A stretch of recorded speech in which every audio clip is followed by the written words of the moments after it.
खुलुमबाय बे समाव बड'लेण्ड इंखं टेलिभिजननि स्टुडिअ'आव आंनि हा ब्रह्म। खुलुमबाय आं ज्योति बसुमतारी। दिनैनि गाहाय रादाबफ्राव दङ। खिलामारा पुलिसनि अपारेशनाव 13.5 केजि गान्जा जब्द। मराननि राजा लामायाव लेन्डिं खालामदों नरेन्द्र मदिनि हारकुलिस बिरखं। मेघालयनि खैला खनियाव जिउ गोमानाय लेबारा गोथै सह सावनायनि उनाव न'आव फैफिनदों। कांपकपियाव 6 एकड़ आफिम आबादखौ फोजोबस्रांदों। काछाराव 3 कौटि बेसेननि हिर'इन बोखांदों। बुरलुंबुथुर दैमानि गोदान दालां कुमार भास्कर बार्मा दालांखौ नरेन्द्र मदिया बेखेवबाय। 21 जानुवारियाव आसामाव फैगोन नखर मन्त्रि अमित शाह। दानिया फैदो आबुं रादाबाव।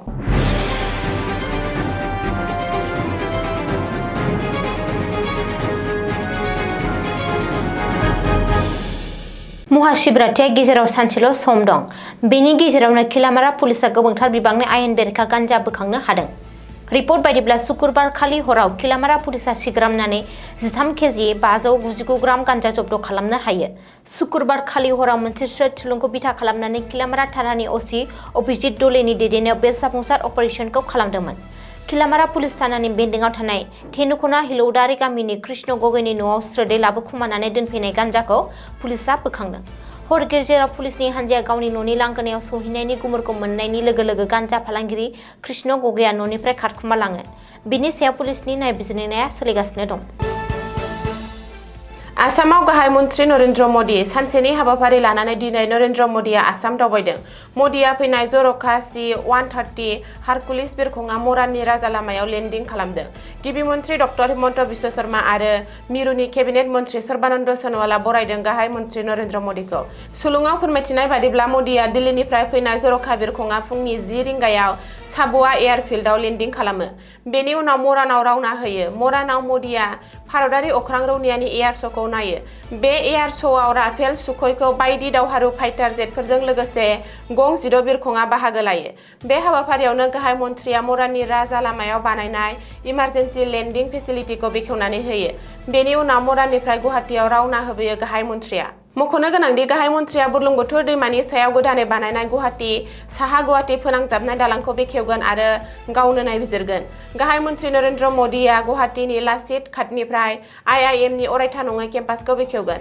लोगोसे बिथाङा गं 100 ई-बासफोरखौ बेखेवगोन। मदिया लाचित घाटनिफ्राय खानापारासिम रावना होगोन। बिथाङा खानापारायाव BJP बुथ मिटिंआव बाहागो लागोन। मोनाबिलि समाव गाहाय मन्थ्रिया गुवाहाटीनिफ्राय दिल्ली थांफिनगोन।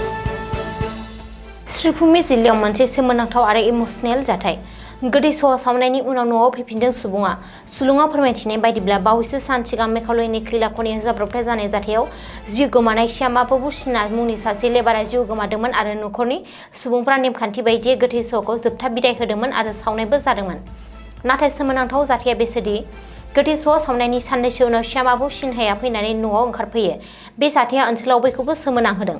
मख'नो गोनांदि थांनाय 5 फेब्रुवारिनिफ्राय इस्ट जयन्तिया हाजो टांगस्कुनि आयेन बेरेखा खैला खनियाव बेफ्रुनाय जाथायाव सा 30 लेबारफोरनि जिउ गोमादोंमोन। बेयावनो श्रीभूमि जिल्लानि राथाबारिनि थागिरि श्यामा बाबू सिन्हाया गोमानानै दंमोन। बे जाथायनि मोननैसो सान बारलांनायनि उनावबो सिन्हानि जेबो खौरां मोनाखैमोन। बेनि उनाव सासे सुबुंनि गोथै सहखौ न'खरनि सुबुंफोरनो गथायफैदोंमोन। बे गोथै सहखौ श्यामा बाबू सिन्हा साननानै न'खरनि सुबुंफोरा रायजोफोरनि मददजों नेमखान्थि बायदियै सावनाय जादोंमोन।